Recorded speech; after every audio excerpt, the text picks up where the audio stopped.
What's up, guys? It's Brandon Flash. Today we're here with my 2023 Tesla Model Y all-wheel drive. I'm about to take it on about a 3,000-mile round-trip road trip from North Carolina all the way to Minnesota and back. And I just want to talk about some of the things I do to prepare the car for the road trip, as well as things I keep in the car to be prepared for anything that may happen on the road trip.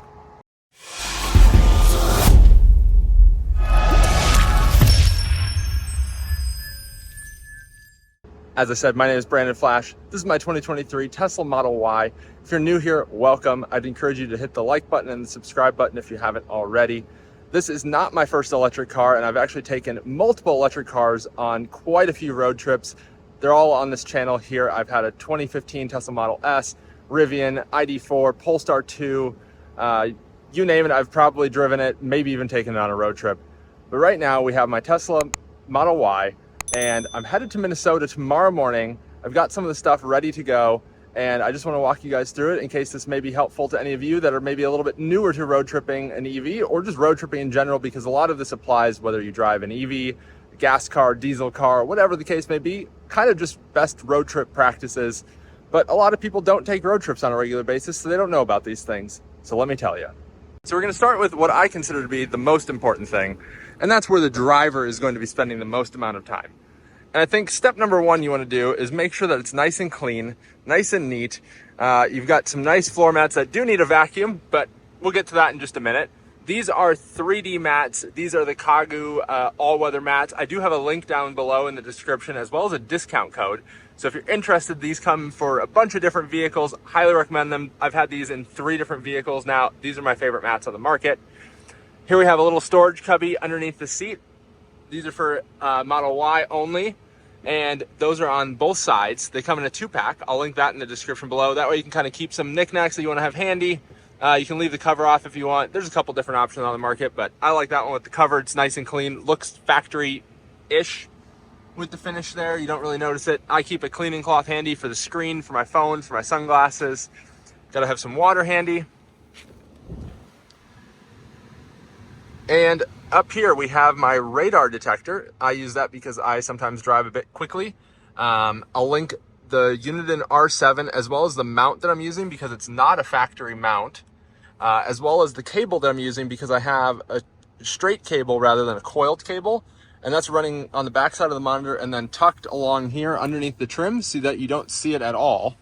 And then it's run into here with, I have some power supplies going on in there. So need to organize that a little bit, but that's fine. Life of a road trip. Here we have a Spigen phone mount. This is actually a MagSafe charging mount. And this you can actually have up here to have your phone horizontal, or you can turn it here to have your phone vertical, just depending on your preference. I'm using it here horizontal because I'm also going to be using it for some video. So that way I can point it forward for the road trip to film out the front, or I can point with the back camera or with the front camera towards me to record that way. And highly recommend this mount. I used this on my last road trip down to Florida. Super stable, big bumps, acceleration, things like that. Doesn't go anywhere. Nice and strong MagSafe mount. Magnets there. Highly recommend it.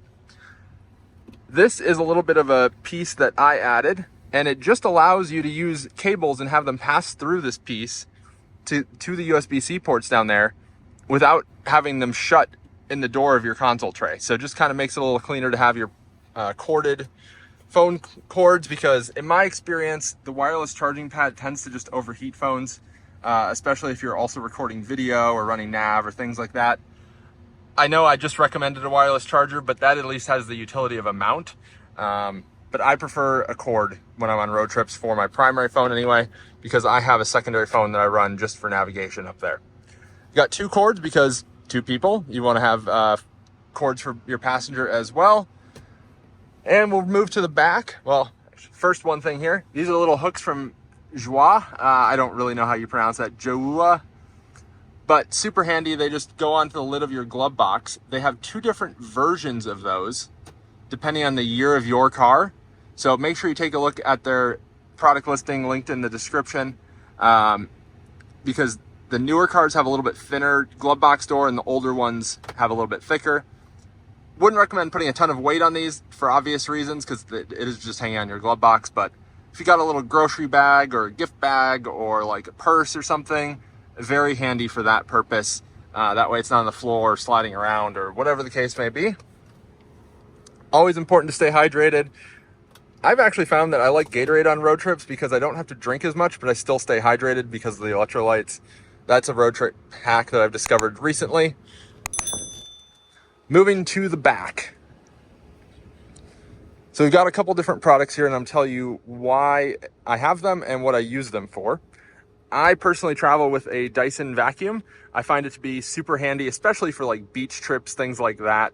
If you're gonna have sand, this is mostly me just being a little bit OCD with my car.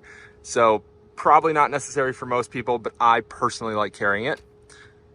Some nitrile or disposable gloves. These come in handy for all sorts of different things, whether you're going to be using the tire repair stuff, we'll get to that in a second, whether you want to use any of the detailing stuff, whether you just need to clean up a mess, or whatever the case may be. You never know when you might need some gloves on a road trip.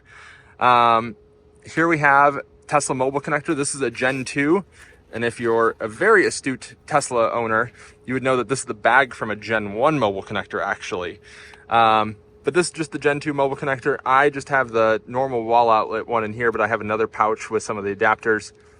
If you're looking for adapters, I would probably recommend the normal wall outlet, a NEMA 1450. And if you think there's a chance you might be charging on a dryer outlet, possibly also a NEMA 1430 and a NEMA 1030 from Tesla. They sell all those adapters. They're about $35 each.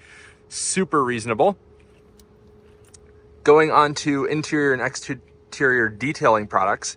So this is Geon Leather Shield that I applied to the white seats. You can also use it on black seats. This just makes it a little bit easier to clean. You'll want to do this probably 2 days before the road trip because it does have a little bit of a cure time. Clean off the seats really well with something like CarPro's Inside. And then you just apply this and then wipe it off pretty darn easy. So I think that will help keep the seats nice and white.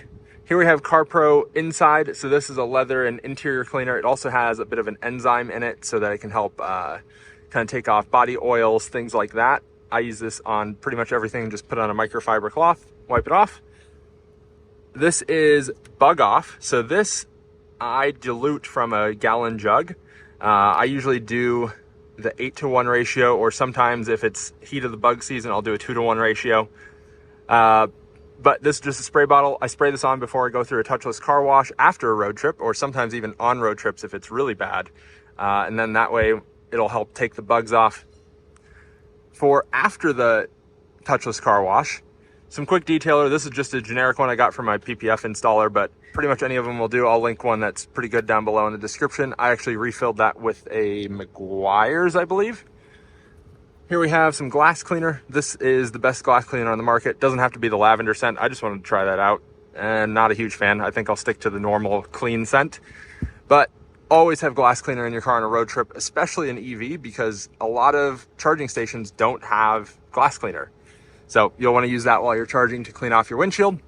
Here we have the best microfibers on the market. Well, maybe not best, but definitely best value. And these come from Costco. I think they're $15.99 for this, I think 36 pack. Yeah, 36 of them. So great deal there. I think they sell them on Amazon too, but just get them at Costco. Here we have some tire things. So I actually just used this to inflate all my tires. I bumped up my tire pressure slightly. Manufacturer recommended on this Model Y is 42 PSI. I bumped them up to 46 PSI because heading to Minnesota means that it's gonna be a little bit cooler outside. And with the temperature dropping, that means the tire pressures will drop, and running it at slightly higher pressure will actually improve your efficiency marginally. So never hurts to be slightly more efficient. This comes in a nice little portable carrying case. I just topped off all 4 tires and it didn't even use 1 bar of the battery, which is pretty darn good. You can see there, just like that. I would note that this and pretty much every tire inflator I've used ever, they're not the most accurate with setting your tire pressure. So this is a Longacre tire pressure gauge. This is probably overkill for most people, but I have this back from my track car driving days. Very accurate, very durable. I've had this for probably 10 years at this point. Great, but it's like $50, so probably overkill. But I use this to set my tire pressures. I'd recommend you do that as well with this or a different tire gauge. And since we don't carry a spare tire in a Tesla, which you could if you want with a modern spare, but I don't have one, I recommend a tire plug kit from Slime. These are about $6, something like that. Can definitely save your bacon, and you're gonna want the gloves when you're using this. So that can save you. I've used them on the side of the road. I've used them in parking lots. These have saved me probably 5 times now. Highly recommend having one of those in your car. And another thing I like to carry in my car for cleaning, mostly for my own hands, but can be used for other things carefully, some alcohol kind of baby wipes. These are specifically not for babies, but kind of baby wipe style alcohol wipes that are a little bit more moist than like surface cleaning alcohol wipes. I like to use these if I'm snacking in the car, or after I like charge the car if the handle's dirty, or if I go in somewhere questionable and doesn't have soap in the bathrooms. Who knows? You will never regret having alcohol wipes, or just wipes in general, in your car on a road trip, or even just in day-to-day use. I use these all the time.